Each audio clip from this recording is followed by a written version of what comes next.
tous, j'espère que vous allez bien. On va parler des résultats. C'est pas les résultats, c'est le chiffre d'affaires du troisième trimestre de LVMH. Donc vous le voyez, LVMH, là ils annoncent un 3% de hausse. C'est cool, magnifique.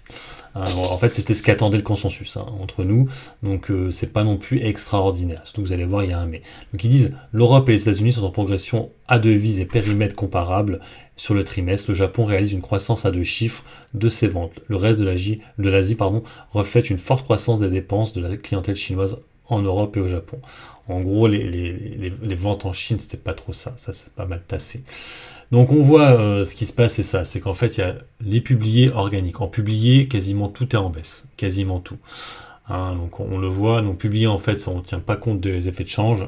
En organique, on tient compte des effets de change, c'est ce qui est marqué. L'année dernière, en fait, l'euro était beaucoup plus bas. Donc en fait, c'était mieux pour le luxe. Maintenant, c'est un peu moins bon vu que l'euro est remonté. Donc 20 spiritueux, on est sur du moins 16 quand même. Donc ça, c'est pas bon du tout pour les Pernod Ricard et Rémy Cointreau. Ça chute encore beaucoup. En organique, on est à moins 12. La mode maroquinerie, on est à peu près à l'équilibre. Plus 2 en organique, moins 2%. On notera aussi que c'est le plus gros du chiffre d'affaires de LVMH avec plus de 10 milliards. Ensuite, parfums et cosmétiques, ça c'est plutôt cool pour des sociétés comme L'Oréal ou Interparfums, où là on est sur des hausses, plus 7% en organique et plus 3% en publié. Par contre, c'est pas une grosse partie du chiffre d'affaires.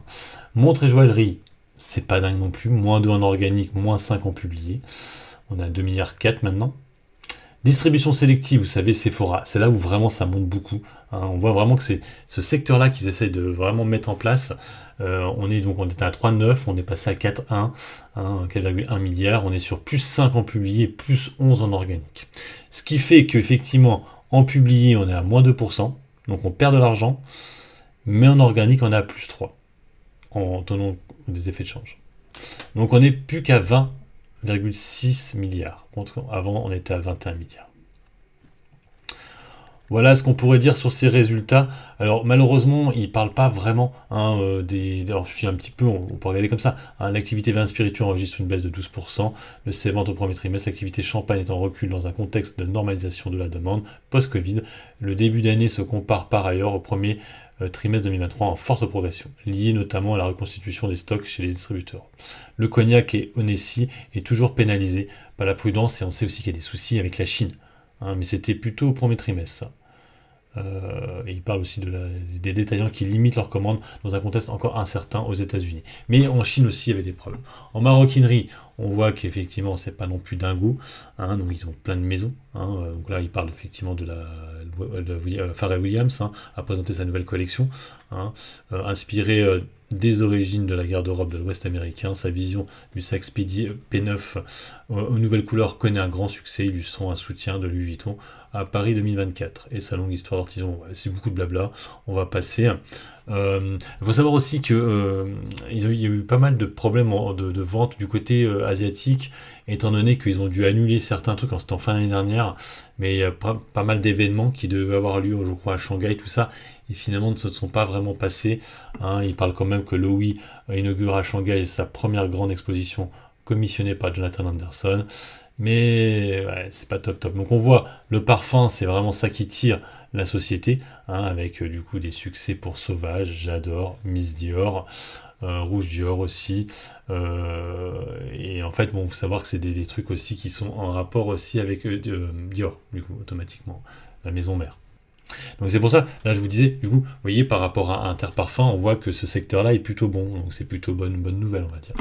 Et les montres et joaillerie, c'est à peu près, sans plus, la joaillerie Tiffany & Co, qui ont fait l'acquisition en 2020 ou 2021, je ne sais plus, poursuit le déploiement mondial de son nouveau concept de boutique inspiré de Landmark à New York.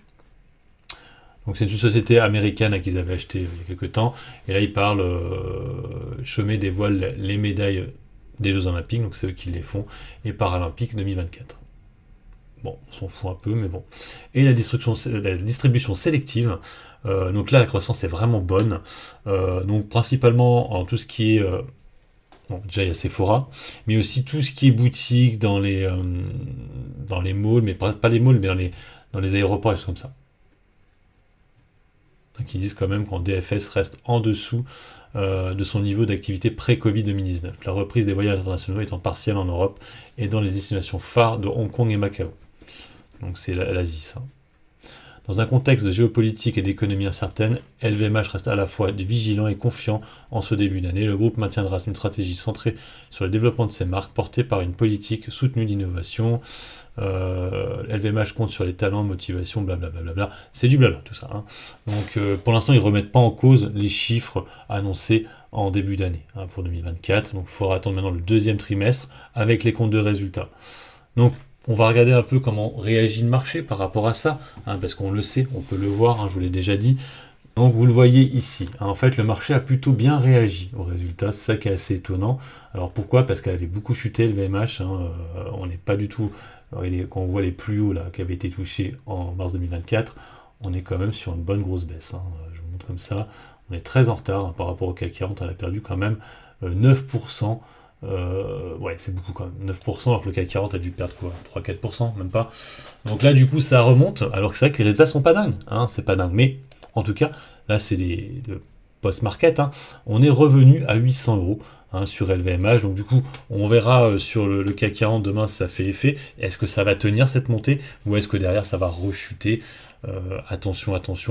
Pour l'instant, ça fait ce qui avait été annoncé sur LVMH. N'hésitez pas à mettre un commentaire sous la vidéo. Moi, pour ma part, je vais garder mes 5 actions.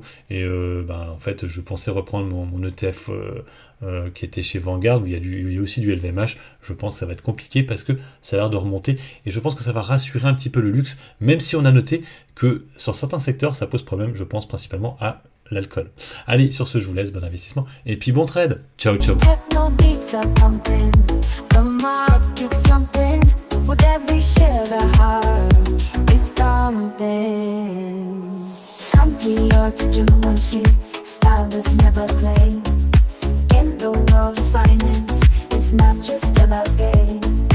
It's about the passion, the craft.